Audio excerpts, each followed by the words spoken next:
Hi, hello viewers. Welcome to Inspire India Academy. Present RRB ALP की మరియు సింగరేణికి సంబంధించినటువంటి ఆఫ్లైన్ బ్యాచ్ అనేది ఇన్స్పైర్ ఇండియా అకాడమీ హైదరాబాద్ మరియు హన్మకొండ లోపల స్టార్ట్ అయిపోయింది. ఈ బ్యాచెస్కు సంబంధించి ఇంకా ఎవరికైనా అడ్మిషన్స్ కావాలనుకున్న వాళ్ళు అప్లికేషన్ డేట్ అనేది ఇంకా రాలేదు కాబట్టి ముందుగా అలర్ట్ అవుదాం అనుకున్నటువంటి విద్యార్థులు ఎవరైనా ఉంటే క్లాసెస్ను వినొచ్చు. 1 or 2 days మీరు డెమో క్లాసెస్ విన్న తర్వాతనే మీరు క్లాసెస్లో జాయిన్ అవ్వాలా లేదా అది మీ యొక్క అభిప్రాయాన్ని బట్టి ఉంటుంది. పూర్తి స్థాయి లోపల మాత్రం ఆన్లైన్ వీడియోస్ మాత్రం అవైలబుల్గా ఉన్నాయి.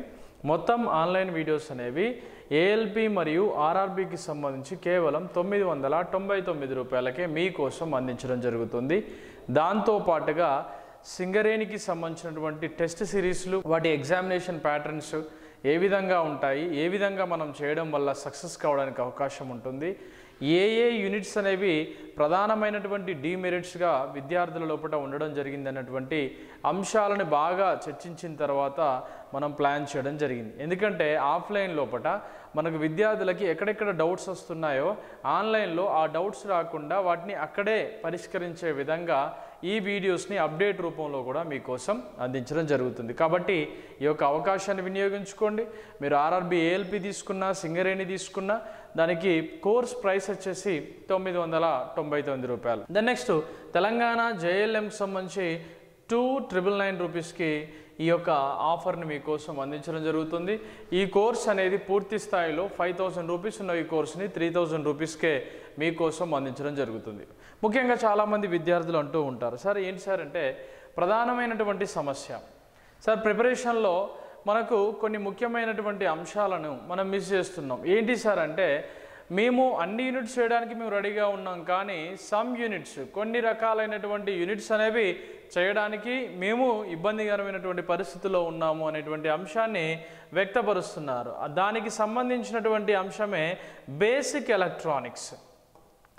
బేసిక్ ఎలక్ట్రానిక్స్ అనేటువంటి టాపిక్లో మీరు ట్రాన్స్ఫార్మర్ వీడియోస్ కానీ, డీసీ మిషన్స్ కానీ, ఏసీ మిషన్స్ కానీ, పవర్ జనరేషన్స్ కానీ, లేదా ఎలిమినేషన్ లేదా లైట్కు సంబంధించినటువంటి టాపిక్స్ కానీ మీరు ఏ విధంగానైతే అబ్జర్వేషన్ చేశారో ఆ అబ్జర్వేషన్ చేసినటువంటి అన్ని వీడియోస్ అన్నీ కూడా మీకోసం యూట్యూబ్లో అన్ని వీడియోస్ మీకోసం డెమో వీడియోస్ అందించడం జరిగింది. ఇంకా మీరు కావాలనుకుంటే ఆ డెమో వీడియో చూసుకున్నాక మీరు యాప్ లోపల పర్చేజ్ చేయొచ్చు. బేసిక్ ఎలక్ట్రానిక్స్ విషయానికి వస్తే ఈ రీసెంట్గా రిలీజ్ అయినటువంటి ఏఎల్పి నోటిఫికేషన్కి, దాంతోపాటుగా ఎస్సీసీఎల్ నోటిఫికేషన్కి, దానితో పాటుగా రేపు రాబోయేటువంటి జేఎల్ఎం నోటిఫికేషన్కి, ఏపీ ఈపీడీసీఎల్ సిపిడిసిఎల్ నోటిఫికేషన్కి బేసిక్ పాయింట్స్ ఇందులోపటి నుంచి అడిగే అవకాశం ఉంది. కాబట్టి ఒకసారి మనం చూద్దాం. ప్రాథమికంగా ముఖ్య అంశాలు ఒకసారి చూస్తే which one of the following materials is used for doping to prepare P type semiconductors. Basic ఎలక్ట్రానిక్స్లో సెమీ కండక్టర్స్ అనే టాపిక్ చాలా ముఖ్యమైనది. ఈ సెమీ కండక్టర్స్ అనేటువంటి టాపిక్లో ప్రధానంగా సిలికాన్ అనేటువంటి మెటీరియల్ని మనం ఉపయోగిస్తాం. దాంతోపాటుగా జర్మేనియంని కూడా ఉపయోగిస్తాం. సిలికాన్ మరియు జర్మేనియంని కూడా ఉపయోగిస్తాం. బట్ జర్మేనియం కన్నా సిలికాన్ యొక్క అవైలబిలిటీ కావచ్చు, దాని యొక్క రెసిస్టివిటీ కావచ్చు, మరియు టెంపరేచర్ కావచ్చు, లేదా లో లెవెల్ ఆఫ్ టెంపరేచర్ రెసిస్టివిటీస్ కావచ్చు, సిలికాన్కి బెటర్ ఫీచర్స్ ఉంటాయి. కాబట్టి సిలికాన్ని మనం ఎక్కువగా ప్రిఫర్ చేయడం జరుగుతుంది. ఈ సిలికాన్ని మనం ప్రిఫర్ చేసేటప్పుడు మనకు ప్రధానమైనటువంటి అంశం ఏంటండి అంటే మనకి carbon, silicon, germanium, these elements అన్నీ కూడా 4th గ్రూప్ ఎలిమెంట్స్ అండి. అంటే ఈ యొక్క వ్యాలెన్సీ ఎలక్ట్రాన్స్, ఈ యొక్క ఆటమ్స్ లోపల కానీ ఈ సమ్మేళనాలలో వాటి వ్యాలెన్సీ ఎలక్ట్రాన్లు అనేవి 4 ఉంటాయి. 4 ఉంటే 4 అన్నట్టు. అంటే ఇక్కడ ఒక సిలికాన్ యొక్క మెటీరియల్కి మనం ఒకసారి పరిశీలించినట్లయితే సిలికాన్ ఆటం చుట్టూ ఆల్మోస్ట్ మనకి 1, 2, 3, 4 ఆటమ్స్ ఉంటాయి. ఇలా ఉంటాయి. 4 ఎలక్ట్రాన్స్ మరొక 4 ఎలక్ట్రాన్స్తో కనుక కలిస్తేనే మనకు అక్కడ బాండింగ్ అనేది ఫామ్ అవుతుంది. మనకిది టెట్రాహైడ్రల్ అంటే చతుర్ముఖీయ నిర్మాణం అనేది ఫామ్ అవుతుంది. అప్పుడు మాత్రమే కాంప్లెక్స్ అనేది గట్టిగా ఉండే అవకాశం ఉంటుంది. దీన్ని దృష్టిలో పెట్టుకొని మనకి థర్డ్ గ్రూప్ ఎలిమెంట్స్ ఉంటాయి. థర్డ్ గ్రూప్ ఎలిమెంట్స్ ఏంటి? Boron, aluminium, gallium, indium, thallium. These are third group elements. మనకి fourth group elements already carbon, silicon కదా. మళ్ళీ ఫిఫ్త్ గ్రూప్ ఎలిమెంట్స్ ఉంటాయి. ఏంటవి? Nitrogen, phosphorus, arsenic, antimony and bismuth. These elements also very important. అయితే ఇప్పుడు మనము boron, aluminium, gallium, indium, thallium అంటే వీటిలో వ్యాలెన్సీలో ఎన్ని ఉన్నాయి? థర్డ్ గ్రూప్ కాబట్టి వ్యాలెన్సీలో 3 ఎలక్ట్రాన్లు ఉంటాయి. కాబట్టి 3 ఎలక్ట్రాన్లు అనేవి దీంతో జత కూడితే ఇప్పుడు 1, 2, 3తో జత కూడింది అనుకోండి, 1 ఎంటీగా ఉండడం జరుగుతుంది. ఓకే, ఒకవేళ ఫిఫ్త్ గ్రూప్ ఎలిమెంట్స్తో కనుక జత కూడింది అనుకోండి, 1, 2, 3, 4 ఒక ఎలక్ట్రాన్ అనేది ఉంటుంది ఇక్కడ.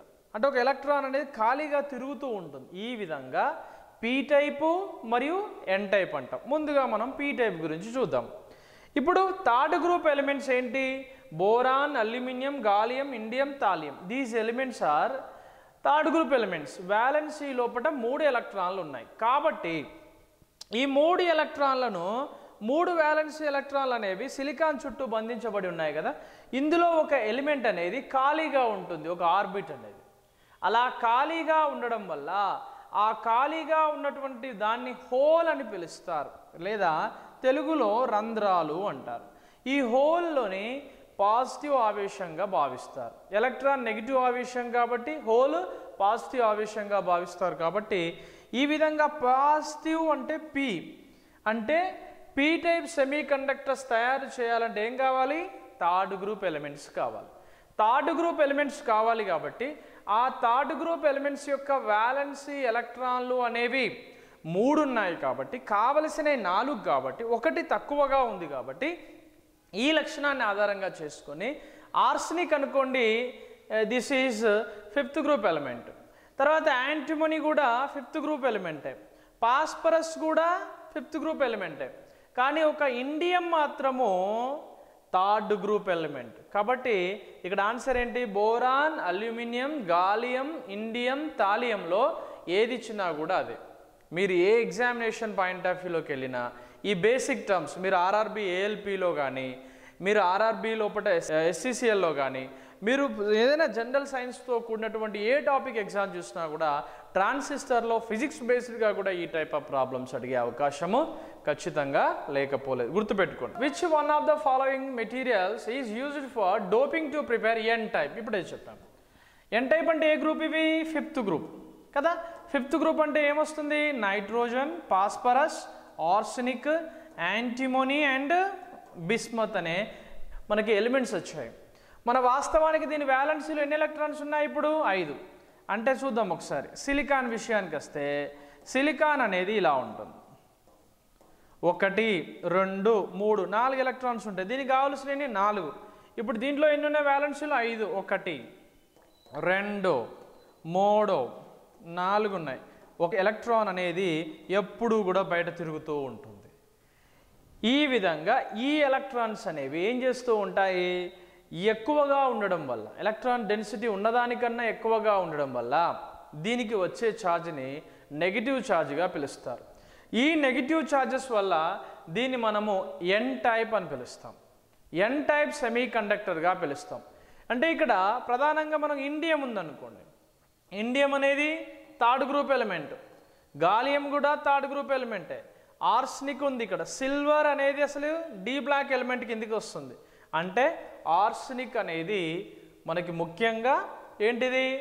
ఎన్ టైప్ సెమీ కండక్టర్స్ని తయారు చేయడానికి ఉపయోగిస్తారు. మళ్ళీ ఏం చేస్తారు సార్? ఈ రెండింటి కలిపి ఫర్ ఎగ్జాంపుల్ ఇలా ఉంటుంది. ఇది పి, ఇది ఎన్. ఎన్ టైప్లో ఏమున్నాయి? ఎలక్ట్రాన్స్. పి టైప్లో ఏమున్నాయి? హోల్స్. ఈ యొక్క ఎన్ టైప్లో ఉన్నటువంటి ఎలక్ట్రాన్స్ అనేవి ఎటువైపు వస్తుంటాయి? ఈ హోల్స్ వైపు రావడానికి ప్రయత్నం చేస్తాయి. ఎందుకంటే దీనికి ఎక్కువ ఉంది, దీనికి కావాల్సి ఉంది. కాబట్టి ఈ విధంగా ఇటువైపు రావడానికి ప్రయత్నం చేస్తాయి. కాబట్టి దీన్ని PN transistors, PNP transistors, NPN transistors అంటాం. మళ్ళొక్క విషయం, పి అంటే ఏంటి? పాజిటివ్, ఎన్ అంటే ఏంటి? నెగిటివ్.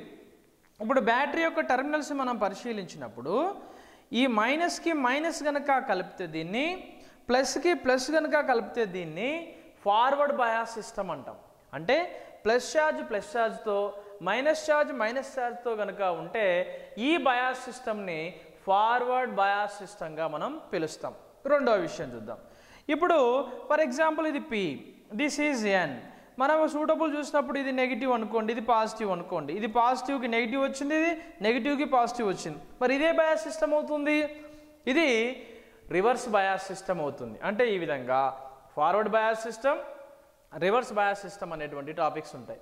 మనం క్వశ్చన్ అడుగుతాడు, జీనార్ డయోడ్ని ఏ బయాస్ సిస్టంలో కలుపుతారు అంటాడు. జీనార్ డయోడ్ని ఎప్పుడూ కూడా రివర్స్ బయాస్ సిస్టంలోనే కలుపుతారు. రివర్స్ బయాస్ సిస్టమ్ అంటే ఈ టైప్ ఆఫ్ రివర్స్ బయాస్ కనెక్షన్లో ఇవ్వవలసి ఉంటుంది ఆ డయోడ్. అది వచ్చినప్పుడు దాని గురించి మీకు బేసిక్ ఎలక్ట్రానిక్స్ టాపిక్లో పూర్తి డీటెయిల్గా దాని ఇన్ఫర్మేషన్ అనేది ఉంది. Then next, the function of a diode can be compared with that of a. For example దాని విధిపరంగా డయోడ్తో కనుక మనం పరిశీలించినప్పుడు దేని యొక్క ఫంక్షన్ అనేది డయోడ్తో కంపేర్ చేసే విధంగా ఉంటుంది అని అడిగాడు. దీనిలో ప్రధానంగా మనం చూస్తే ఫ్యూజ్ ఏం చేస్తుంది? ఫ్యూజ్ అనేది కట్ ఆఫ్ ఫ్యాక్టర్ మీద ఆధారపడి కట్ ఆఫ్ ఫ్యాక్టర్ పై ఆధారపడి ఇది షార్ట్ సర్క్యూట్ జరగకుండా ఇది నిరోధించడానికి ఉపయోగపడుతుంది. నెంబర్ 2, ఒకసారి ఫ్యూజ్ కనుక అది ఆటోమేటిక్గా జరిగేటువంటి ప్రక్రియ. దెన్ నెక్స్ట్ రిలే అనుకోండి. రిలే అంటే ఏంటిది? సరిగ్గా సిలికాన్ కంట్రోల్ రెక్టిఫైయర్స్ కానీ ఈ రిలేస్ కానీ మనం స్టార్టర్లో ఉపయోగించే రిలేస్ కానీ ఇవి ఏం చేస్తాయంటే ఓవర్లోడ్ నుండి ప్రొటెక్ట్ చేసుకోవడానికి మరియు పూర్తిగా స్పీడ్ని రెగ్యులేట్ చేసుకోవడానికి మనం ఉపయోగించుకునేటువంటి పరికరాలు. దెన్ నెక్స్ట్ కాయిల్స్ విషయానికి వస్తే, కాయిల్ అంటే ఏంటి? ఫర్ ఎగ్జాంపుల్ కాపర్ కాయిల్ లాంటివి అనుకోండి. ఇలా మనం టర్న్ చేసామనుకో ఇవి ఇండక్షన్ని ప్రేరేపించే విధంగా ఉంటాయి. ఇదేంటి? స్విచ్ విషయానికి వస్తే స్విచ్ అనేది ఈ యొక్క డయోడ్ చేసే ప్రాసెస్ చేస్తుంది. అంటే ఇక్కడ ప్లస్ మైనస్ అనేది ఉంటుంది. అంటే ఇక్కడ రెగ్యులేట్ చేయడానికి డయోడ్ ఏ విధంగానైతే ఉపయోగపడుతుందో స్విచ్ కూడా అదే విధంగా ఉపయోగపడుతుంది. కాబట్టి స్విచ్ని డయోడ్తో మనం కంపేర్ చేసే విధంగా ఉంటుంది. స్విచ్ని దేంతో కంపేర్ చేయొచ్చు? డయోడ్తో మనం కంపేర్ చేసే విధంగా ఉండడం జరుగుతుంది. కాబట్టి ది ఫంక్షన్ ఆఫ్ డయోడ్కి సంబంధించి కంపారిటివ్లు స్టడీ చేయాలి అంటే అది స్విచ్ మాత్రమే అవుతుంది. జాగ్రత్తగా గమనించండి. Then next, the potential difference across a diode is termed as. దాదాపుగా మనం చూస్తే డయోడ్ యొక్క పొటెన్షియల్ విలువను బట్టి ఏ విధంగా మనం డిఫరెన్స్ చేయొచ్చు అక్రాస్ డయోడ్ పరంగా. ఒకటేంటి? రివర్స్ పొటెన్షియల్ అంటాం. పిఎన్ పొటెన్షియల్, దీనికి సంబంధమే లేదు. ఫార్వర్డ్ పొటెన్షియల్, మనకి ఎప్పుడైనా సరే రెండింటి మధ్య ఉంటుంది. ఏంటి సార్ అంటే potential difference across for example అసలు యాక్చువల్లీ సెమీ కండక్టర్లోనే వన్ ఈజ్ వ్యాలెన్సీ బాండ్ ఉంటుంది, రెండోది కోవలెంట్ బాండ్. అంటే ఇక్కడ మన ఇక్కడ కండక్షన్ బాండ్ అంటాం. వ్యాలెన్సీ బాండ్కి కండక్షన్ బాండ్కి మధ్యలో ఉండే బ్యారియర్ని ఫర్బిడెన్ ఎనర్జీ లెవెల్ గ్యాప్ అని పిలుస్తూ ఉంటారు. ఈ గ్యాప్ని దీంట్లో నుండి ఎలక్ట్రాన్లు దీనికి జంప్ అయినప్పుడు మాత్రమే అది కండక్టర్గా పనిచేసే అవకాశాలు ఉంటాయి కొన్ని ప్రత్యేకమైన పరిస్థితుల్లో. ఆ అంశాన్ని మనం ఏమని చెప్పొచ్చు అంటే డిఫరెన్స్ ఆఫ్ బ్యారియర్ పొటెన్షియల్ లేదా పొటెన్షియల్ బ్యారియర్గా బ్యారియర్ పొటెన్షియల్గా మనం పిలుచుకునే అవకాశం అనేది ఉంటుంది. Next, what will be the voltage across the silicon diode shown in the given figure. అంటే మనం చూసినటువంటి దీంట్లో ప్రధానంగా గమనించండి, ఇటువంటి టైప్ ఆఫ్ క్వశ్చన్స్ వచ్చినప్పుడు మనం జాగ్రత్తగా చూడాల్సిన simple and easy method. What will be the voltage across silicon diode పరంగా వోల్టేజ్ విలువ ఏ విధంగా ఉండే అవకాశం ఉంటుంది అక్రాస్ ద సిలికాన్ డయోడ్.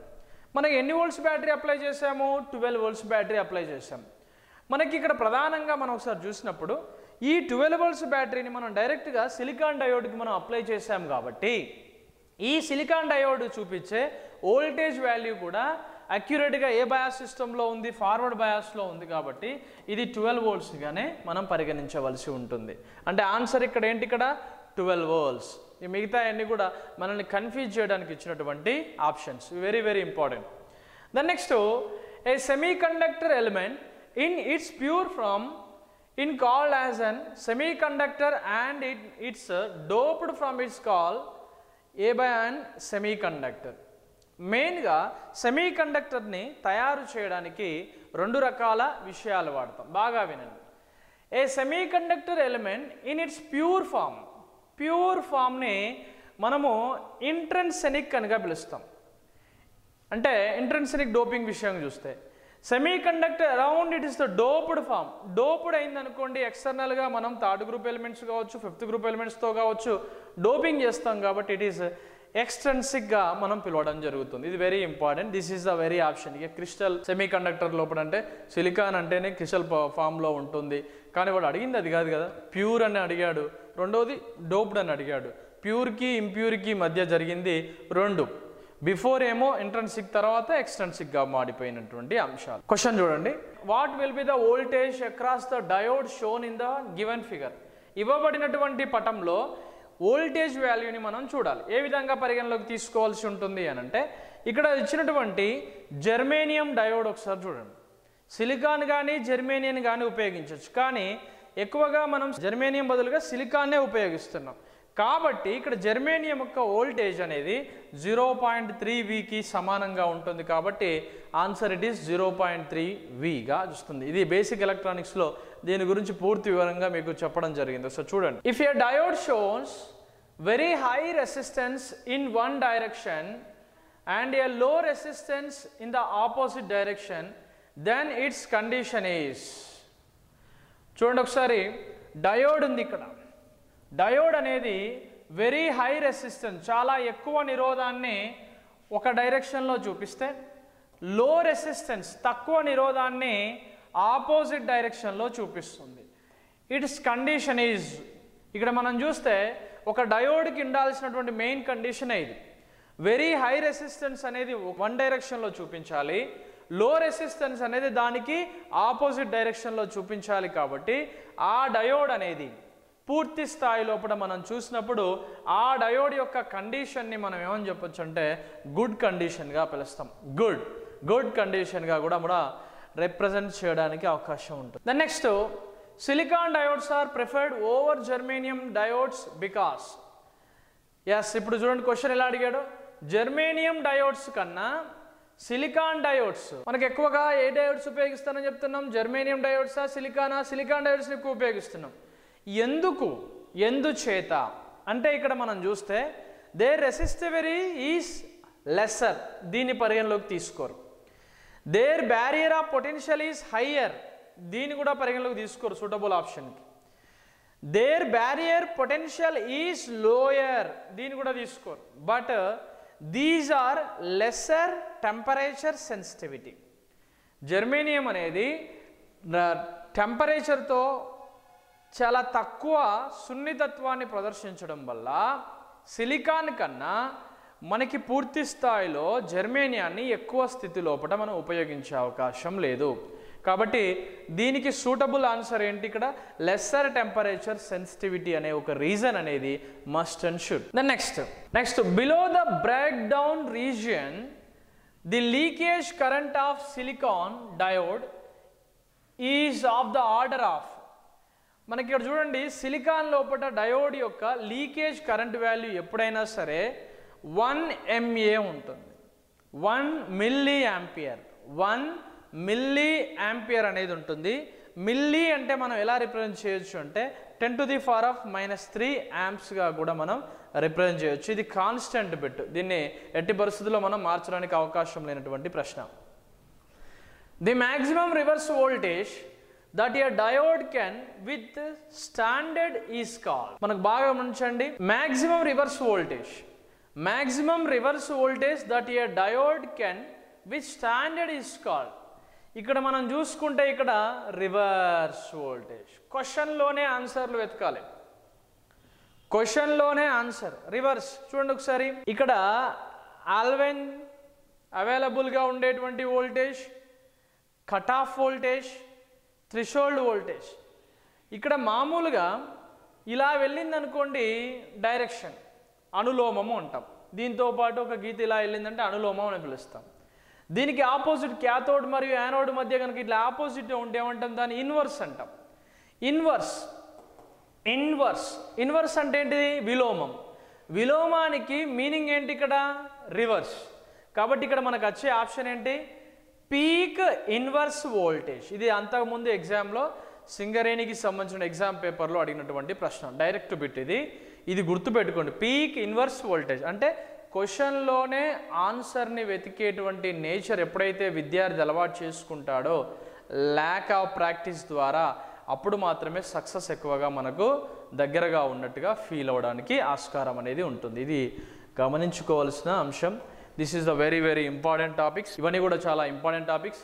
ఈ ముఖ్యంగా వీటిలో నుంచి మనకు నెక్స్ట్ డైలీ కొన్ని టాపిక్స్ చెప్పడం జరుగుతుంది. వాటికి సంబంధించిన అంశాలు కూడా ఎక్స్ప్లెయిన్ చేస్తున్నాను. క్వశ్చన్స్ ఎలా వస్తున్నాయన్న విషయాన్ని కూడా మీకు వివరించడం జరుగుతుంది. కాబట్టి ఎట్టి పరిస్థితుల్లో డోంట్ మిస్ కాకండి. మీరు ఆన్లైన్ కానీ ఆఫ్లైన్ కానీ మీ దగ్గర ITI విత్ అప్రెంటిస్ కనుక ఉండేది ఉంటే ప్రిపేర్ కావడానికి సిద్ధంగా ఉండండి. మీ అందరికి కూడా good luck. Wish you all the best.